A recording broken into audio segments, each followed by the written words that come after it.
Hello guys, ipakita ko lang sa inyo kung paano ko nilagyan ng clicking sound yung signal light ng click. Kailangan mo lang ng dalawang diode at isang relay at wire na din. Okay, let's go. Ito na guys. Hindi ko na pinakita kung paano ko tinanggal yung flarings. Search nyo na lang sa YouTube. Tapos yan. Ikakabit nyo siya sa orange na wire at light blue na wire. Yun kasi yung linya ng signal light. Okay. Tapos ito yung relay.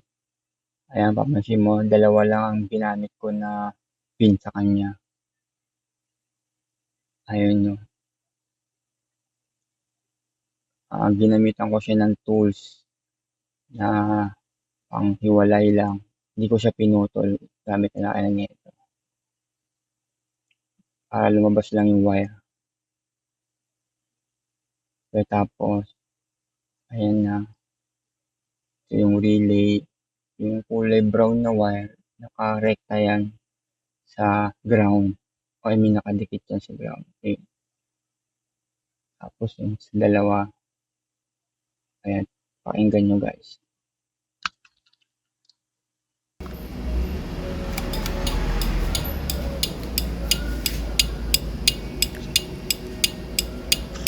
Diba? Ano, magana siya. Ang ganyan lang paglagay. Simple lang.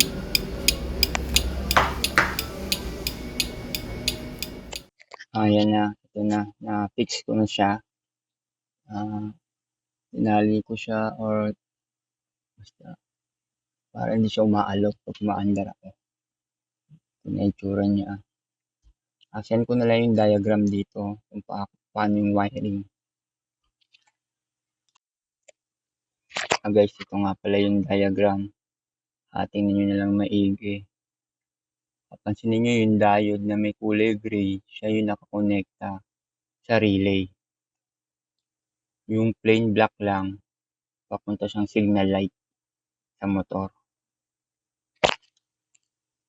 Yun lang. Maraming salamat sa panonood. God bless.